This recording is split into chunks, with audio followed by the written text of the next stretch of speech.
High বন্ধুরা, প্রচণ্ড শীতের মাঝে বেসিক্যালি টিউটোরিয়াল নিয়ে চলে আসলাম। আজকের বিষয়টা হলো টেম্পোরারি লাইন অর্থাৎ অস্থায়ী ইলেকট্রিক্যাল লাইন, সেটা নিয়ে বিস্তারিত বলবো। সাথে আছি আমি জাকির জেসন, আপনারা দেখছেন ইলেকট্রিক্যাল সলিউশন।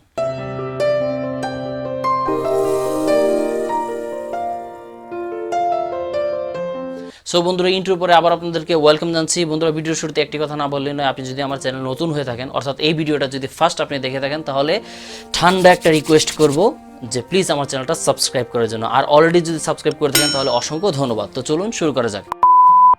বন্ধুরা, আমাদের দেশে এখন ওয়াজ মাহফিলের সময়। বেসিক্যালি আমাদের শীতকালে আমাদের সারা দেশে বিভিন্ন ওয়াজ মাহফিল হয়ে থাকে। সেখানে যে আমরা বিভিন্ন ডেকোরেশনগুলো করি, সেখানে লাইটিংয়ের ব্যবস্থা রাখা হয়, সেখানে মাইকিংয়ের ব্যবস্থা করা হয়।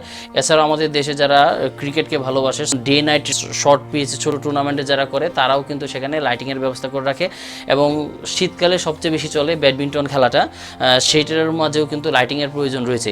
সো এরকম ছোট ছোট যে বিষয়গুলো আছে, যে খেলাধুলা আছে, সেই বিষয়গুলোর মাঝে আমরা স্থায়ীভাবে একটা বৈদ্যুতিক লাইন টেনে থাকি, যেটাকে মূলত টেম্পোরারি লাইন বলা হয়। সেটা স্থায়ীভাবে করানো হয় না, দেখা যায় যে এক মাসের জন্য এই লাইনটা মূলত টানা হয়ে থাকে। সো আজকে আমি আপনাদেরকে দেখাবো যে কিভাবে এই লাইনটা আপনি সেফলিভাবে টানবেন। বিকজ আমাদের দেশে প্রতি বছর এই লাইনটা সঠিকভাবে টানা হয় না দেখে, সঠিকভাবে সংযোগটা করা হয় না দেখে অনেক দুর্ঘটনাও হয়। আমরা পেপার পত্রিকায় এই দুর্ঘটনার খবরগুলো শুনে থাকি। এছাড়াও যদি কোনো জায়গায় দুর্ঘটনা ঘটে বা দেখা গেল যে রাতের মাঝে হঠাৎ করে ইমার্জেন্সি লাইন দেওয়ার প্রয়োজন থাকে, ছোট জেনারেটর অনেক জায়গায় রানিং করার প্রয়োজন হয়ে থাকে, বা ছোট পাম্প মোটর যে রানিং করার প্রয়োজন হয়ে থাকে অনেক জায়গায়, সেই ক্ষেত্রে মূলত এই টেম্পোরারি লাইনটা টানা হয়। এই টেম্পোরারি লাইনটার যেহেতু এটা প্রথমেই বলা হচ্ছে যে এটা অস্থায়ী, সো এটার স্থায়িত্বকাল বেশি দিন হবে না। প্রয়োজনের তাগিদে সেটা 2-3 দিন হতে পারে, বা ম্যাক্সিমাম হলে 1 মাস হতে পারে, এর বেশি মূলত টানা হয় না। যেহেতু এটা অস্থায়ীভাবে লাইনটা টানা হয়, সেই কারণে এটাতে ভারী মেটেরিয়ালস ইউজ করা হয় না। এটা কষ্ট অনেক কম হয়, এটার খরচও অনেক কম হয়, এবং এখানে মানে ভারী কোনো মেটেরিয়ালস ইউজ করা হয় না। যেরকম এখানে একদম পাকা করে বেস বসিয়ে যে এরকম কোনো কিছু একটা করে স্থায়ীভাবে ওয়ারিং যেরকম করে, এরকম মূলত করা হয় না। অস্থায়ীভাবে মূলত এই লাইনগুলো টানানো হয়। সো আপনারা এখন একটা টেম্পোরারি লাইন দেখতে পাচ্ছেন। এটা মূলত আমি করেছিলাম আমাদের যে ইন্ডাস্ট্রির ভিতরে লাইটিংয়ের কাজ করার জন্য।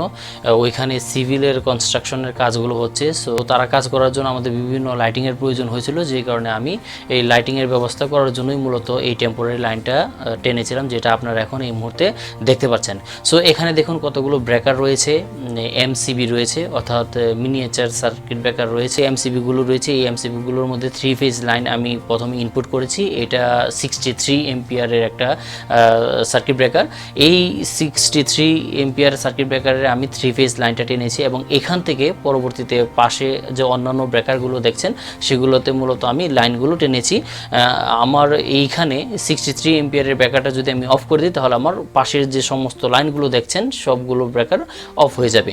সো এখান থেকে আরও 3 ফেজের 2-3টা দেখুন, পাশে দিয়ে আরও 3 ফেজের ব্রেকারগুলো রয়েছে। তারপর থেকে এবং পাশে দিয়ে রয়েছে এসপি, অর্থাৎ সিঙ্গেল পোল সার্কিট ব্রেকার, যেটা সেগুলো দিয়ে সেখানে 6 এম্পিয়ারের আছে, 10 এম্পিয়ার আছে। ছোটো ছোটো এসপির মাধ্যমে আমি লাইটিংয়ের যে লাইনটা, সেটা ডিস্ট্রিবিউশন করে আমি বিভিন্ন জায়গায় দিয়েছি।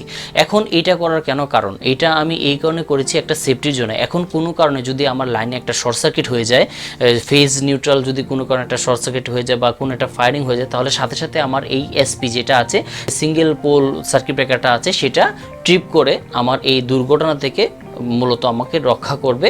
সো এইভাবে যদি আপনি লাইনটা টানান অস্থায়ীভাবে, এই লাইনগুলো আমরা অনেক পারপাসে আমি অলরেডি বলেছি, যে ব্যাডমিন্টন খেলার জন্য, তারপর শর্ট পিচ ক্রিকেট খেলার জন্য, মাহফিলে, ওয়াজ মাহফিলে, এবং বিভিন্ন প্রয়োজনে দেখা যায় এই যে আমরা এই টেম্পোরারি লাইনগুলো টানাই।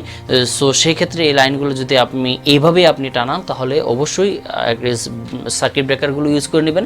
ছোটো ছোটো সার্কিট ব্রেকারগুলো ইউজ করলে কোনো একটা দুর্ঘটনা হওয়ার আর সম্ভাবনা থাকে না।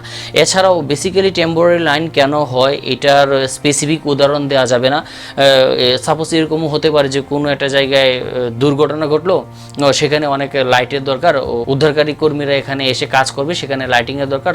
সো এই ছিল আজকে আমার ভিডিওটাতে আমি আপনাদেরকে দেখালাম যে অস্থায়ীভাবে লাইনগুলো যে টানানো হয় ওই আমাদের বিভিন্ন প্রয়োজনে সেইগুলোর মাঝেও যেন সেফটি পারপাসে যেন আমরা ডিরেক্ট পোল থেকে সরাসরি যেন আমরা কানেকশন না নিয়ে আনি, আমরা যেন ছোটো ছোটো সার্কিট ব্রেকারগুলো যেন আমরা ইউজ করি। এক্ষেত্রে কোনো একটা শর্ট সার্কিট হলে আমাদের সাথে সাথে এটা ট্রিপ করে আমাদেরকে সেভ করবে, এখানে দুর্ঘটনার আর কোনো সম্ভাবনা থাকে না। সো আজকে এই ছিল আমার ভিডিওটি কেমন লেগেছে কমেন্ট করে জানাবেন। দেখা হবে পরবর্তী কোনো ভিডিওতে, সেই পর্যন্ত ভালো থাকবেন, সুস্থ থাকবেন এবং একটা রিকোয়েস্ট থাকবে অবশ্যই ইলেকট্রিক্যাল সলিউশনকে সাপোর্ট করবেন। আসসালামু আলাইকুম।